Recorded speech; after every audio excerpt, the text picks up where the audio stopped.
حضرت ابو طفیل رضی اللہ تعالی عنہ ہمارے آقا صلی اللہ علیہ وسلم کے وہ صحابی ہیں جن کا سب سے آخر میں وصال ہوا.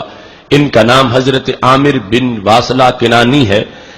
جنگ احد والے سال ان کی ولادت ہوئی اور سید عالم صلی اللہ علیہ وسلم کے وصال کے 1 صدی بعد ان کا وصال ہوا. تو حضرت ابو طفیل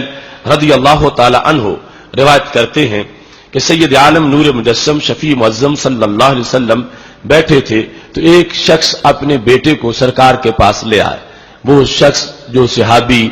اپنے بیٹے کو لائے ان کا نام حضرت عمر ہے اور اس بیٹے کا نام حضرت فراس. تو وہ صحابی رسول اللہ صلی اللہ علیہ وسلم سے آ کے کہنے لگے اصابہ صداع شدید، میرے بیٹے کو شدید درد ہے، اسے سر درد ہے، تو محبوب اسے آپ اس کا علاج فرمائیں. تو اجلسہ بین یدیہ، نبی اکرم صلی اللہ علیہ وسلم نے اس چھوٹے بیٹے کو اپنے سامنے بٹھا لیا اور وَأَخَذَ بِجِلْدَةٍ بَيْنَ عَيْنَيْهِ، دونوں آنکھوں کے درمیان جو پیشانی کا حصہ ہے اس کو رسول اللہ صلی اللہ علیہ وسلم نے اپنی مبارک انگلیوں سے پکڑ لیا. اس چھوٹے بچے کو سامنے بٹھا کے یہاں سے ماتھے کا یہ حصہ پکڑ کے نبی اکرم صلی اللہ علیہ وسلم نے تھوڑا سا کھینچا اور کھینچ کے چھوڑ دیا. تو فنبتت فی موضع اصابع رسول اللہ صلی اللہ علیہ وسلم شعرۃ وذهب عنہ الصداع، تو جو مرض تھا وہ دور ہو گیا اور جہاں رسول اللہ صلی اللہ علیہ وسلم کی انگلیاں لگی تھیں وہاں ایک برکت والا بال پیدا ہو گیا. یہ حضرت فراس رضی اللہ تعالی عنہ کے ماتھے پر سب لوگوں نے منظر دیکھا کہ نبی اکرم صلی اللہ علیہ وسلم نے جہاں انگلیاں لگائی ہیں وہاں پہ منہ مبارک اگ آیا. اس بنیاد پر حضرت فراس رضی اللہ تعالی عنہ کے چہرے کی اس برکت کا عام چرچا ہوا کہ سید عالم نور مجسم شفیع معظم صلی اللہ علیہ وسلم کی برکت ہے یہ، اور یہ علامت ہے کہ سرکار کے ہاتھوں سے اس بیٹے کو ایسا نور میسر آیا ہے. حضرت ابو طفیل رضی اللہ تعالی عنہ اپنی روایت میں اس منہ مبارک کے حسن کو بیان کرتے ہیں.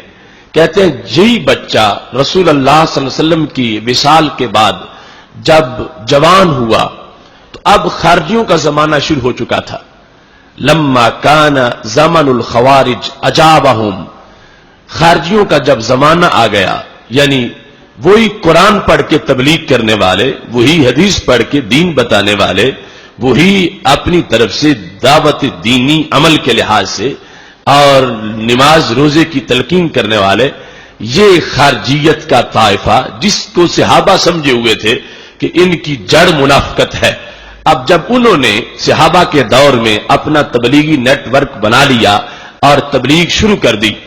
تو یہ حضرت فراس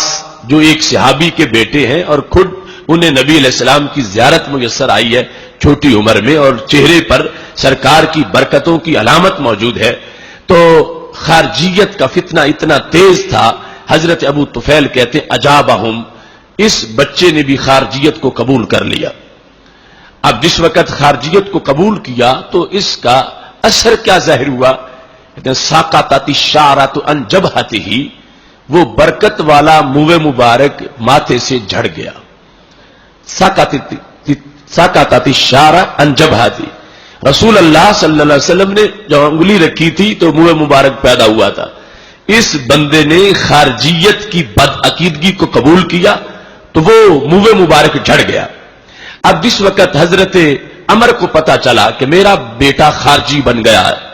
اب خارجی بنا ہے، یہودی عیسائی نہیں بنا، خارجی بنا ہے، قرآن کے درس سنتا ہے، خارجیوں کے حدیث کا پیغام سنتا ہے، لیکن صحابی سمجھتے ہیں کہ خارجیت کس زہر کا نام ہے، لہذا حضرت عمر رضی اللہ تعالی عنہ نے فوراً اس پہ ایکشن لیا. آج اس لحاظ سے بھی اس حدیث میں ہمارے لیے سبق ہے کہ اگر کسی کا بچہ یوں بدعقیدہ ہو جائے تو اسے غافل نہیں رہنا چاہیے، فوراً اپنے جگر پارے کی صحت کا خیال کرنا چاہیے کہ جس کی بنیاد پر اس کی دین کی حیثیت بھی مخدوش ہو گئی ہے اور اس کی ساری عظمتیں مخدوش ہو گئی ہیں. تو حضرت ابو طفیل رضی اللہ تعالی عنہ نے اپنے بیٹے کو جو اب بچہ نہیں جوان ہو چکا ہے، اخذہ پکڑا،